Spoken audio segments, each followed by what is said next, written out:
So obviously the big story of this year has been Liberty Global's acquisition of Virgin. Do you anticipate more consolidation in the market in the UK and in Europe? I think consolidation is a fundamental truth of our industry. So if you look at the history of the US, cable in the US in the 70s, 80s, 90s, you look at Britain through the 90s consolidating 28 franchises into Virgin Media, you look at the Netherlands, you look at what's happening recently in Germany and Poland, consolidation is a truth of our industry. The reason for that is we benefit from scale, and scale allows us to bring more innovation and more investment to serve customers better. So I think you're going to see more consolidation in our industry. We think it's a good thing. And how about regulation in the UK? How has that helped innovation or hindered it? Well, I noted the very kind words of Minister Ed Vaizey this morning supporting our industry, and I think that's a very good thing, and it recognises the government's involvement with the innovation and with our commitment to trying to constantly improve the quality of the broadband services in this country, to launching innovative television services, to pushing the boundaries of things like smart call and Wi-Fi mobile innovations, and really pushing the BTs and the Skies and even the BBCs, all of whom are bigger than us, within the UK to innovate and to serve customers better.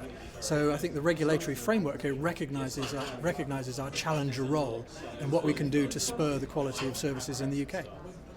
And in terms of your own services, as there's more convergence in the sector, how do you feel your mobile presence is going to help you against competitors?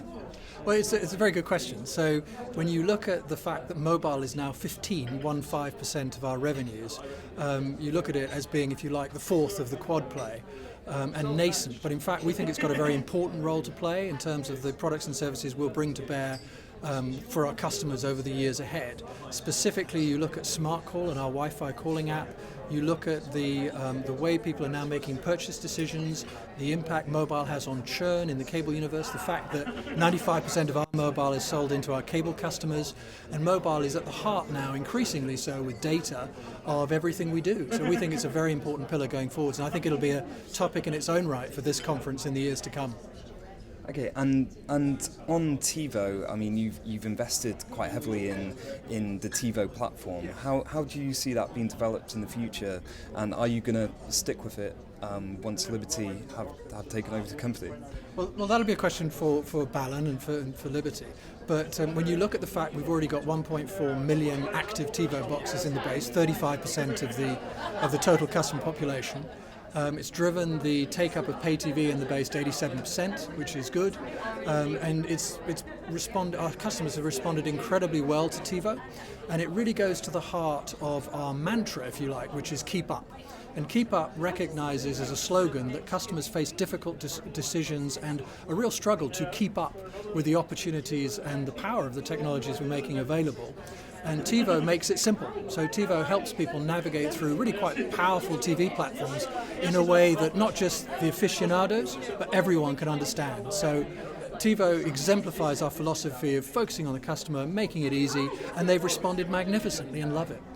And just thinking about trying to keep ahead of the curve in terms of what customers want, what do you think customers will be looking for in years to come from their operators in terms of TV services? I mean, what directions can you go in? Well, increasingly we don't just sell TV as a product or broadband as a product or mobile as a product. We sell collections or bundles. And when we look at what customers want, I think increasingly they're bewildered by the number of choices we as an industry ask them to make, all the different flavors of mobile and service packages and handsets, all the different flavors of broadband and value-added services, all the different add-ons of channel packages and services within TiVo, all the device licenses you can now get for extending your TiVo platform within the home and with Wi-Fi outside the home.